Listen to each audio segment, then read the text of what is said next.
Well, good evening, church, and welcome to the Vandalia United Methodist Church. It's Wednesday, so it's time for our Wednesday evening Bible study.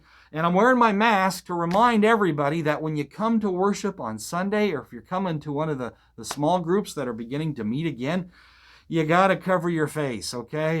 You have to cover your face through the entire worship service, or we're going to have to take out congregational singing. We just got a report yesterday saying that congregational singing is one of the ways that that COVID is being spread. So I want to encourage you, keep covering your face. Let's get through this time, and we will all be healthier on the far side. So with that in mind, we are going to read about a healing miracle that Jesus did. I kind of wish he'd come and heal the nations, heal the world of this pestilence that we seem to have in our world. But since I'm alone in the church this evening, I think I'll be safe in taking it off, and hopefully you can see me a little better, hear me a little better.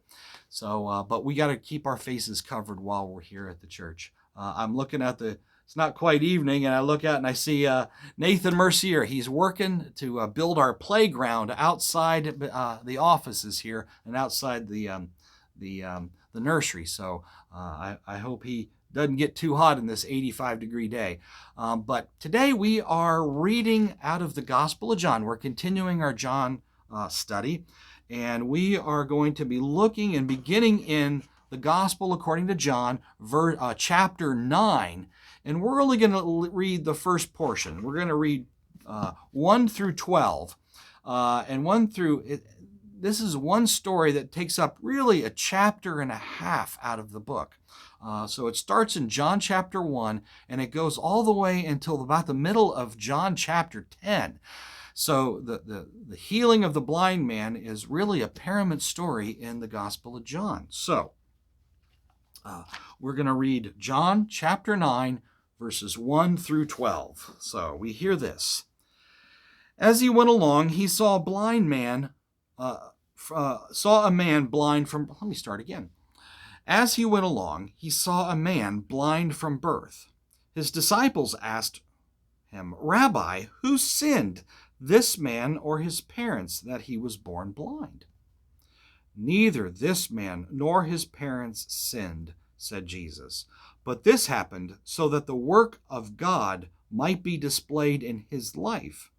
As long as it is day, we must do the work of him who sent me. Night is coming when no one can work.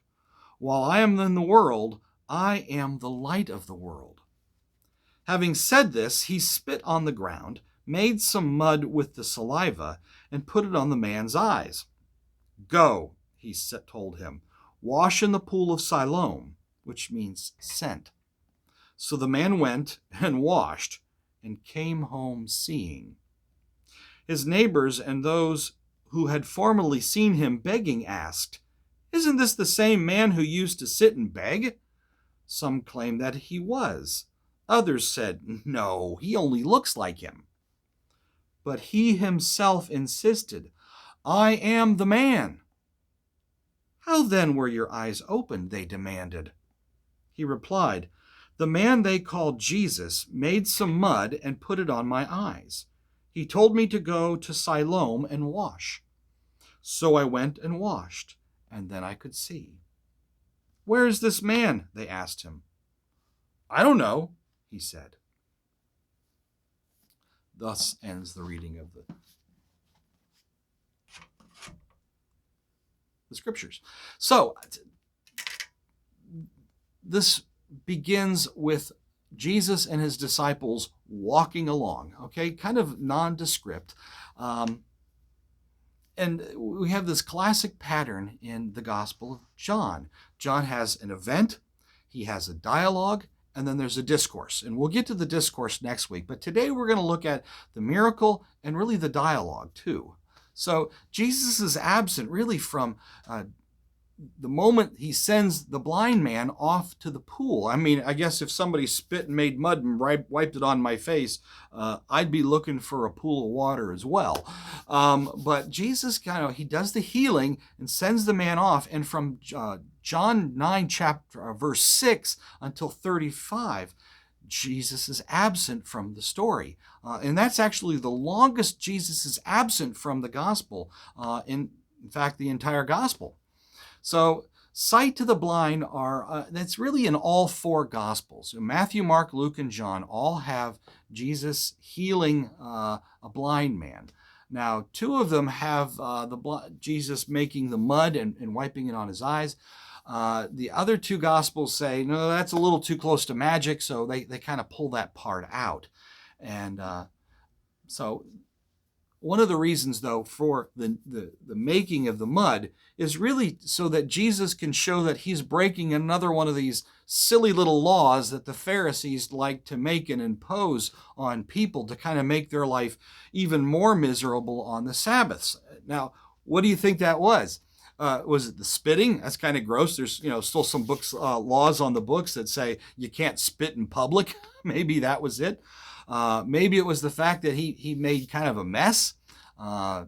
Nowadays, if you spit and wiped it on some stranger's face, you'd be in a lot of trouble.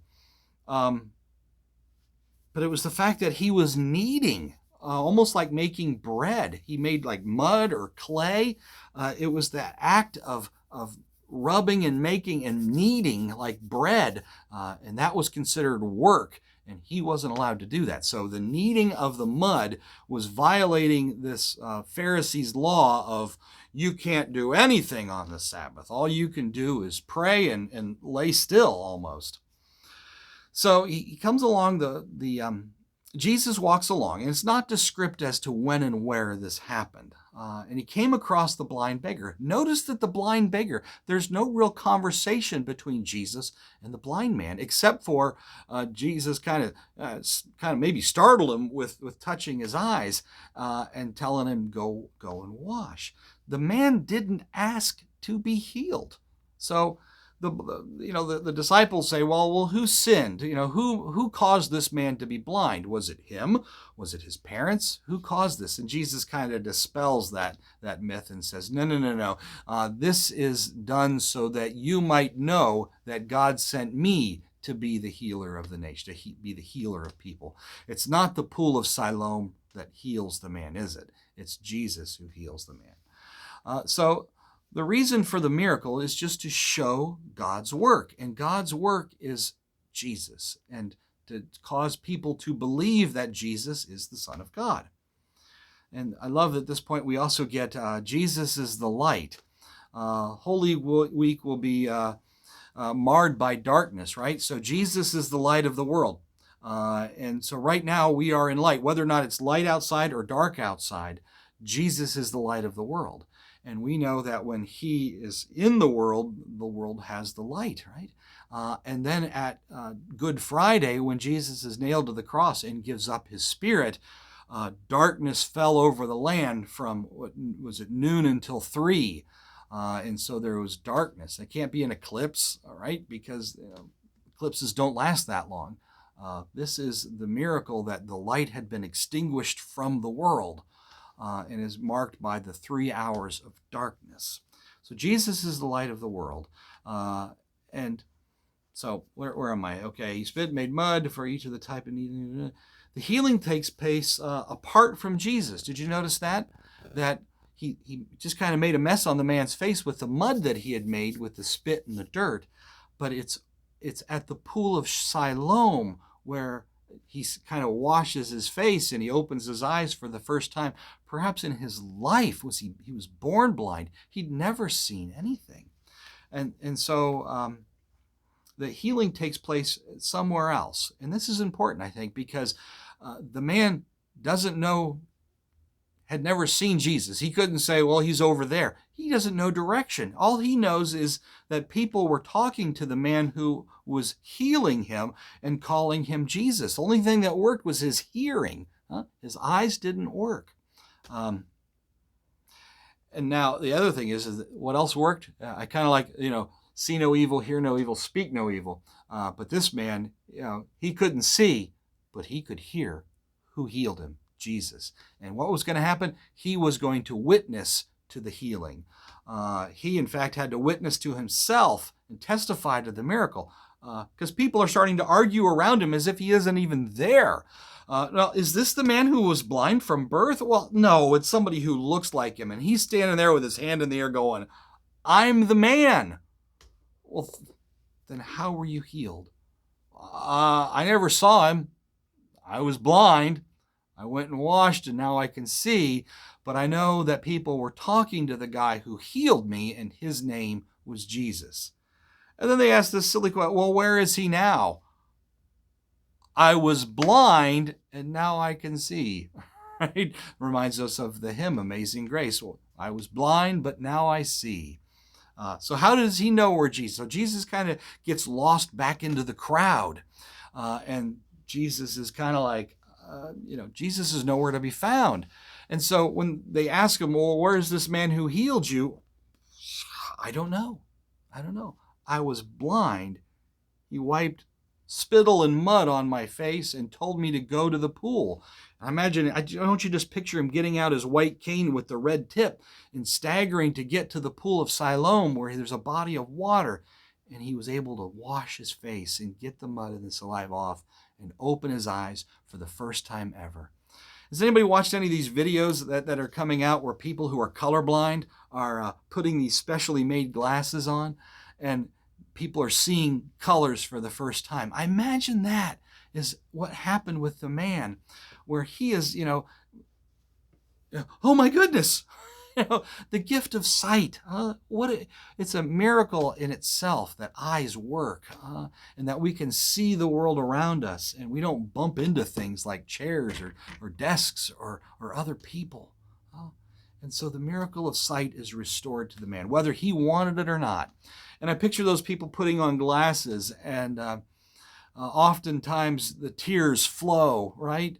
Can you imagine what it was like to see for the first time? To see his parents. He'd never seen his mom. He'd never seen his dad. People who knew him and talked to him, he recognized their voices, sure, but to recognize their faces for the first time. And so now the controversy is about to begin, right? Because Jesus healed right on the Sabbath, and the Pharisees are going to have a lot of questions, and we'll get to those next week. It's just the beginning of this poor man's troubles. But for now, he was blind and he can see. That in itself, what a miracle, right?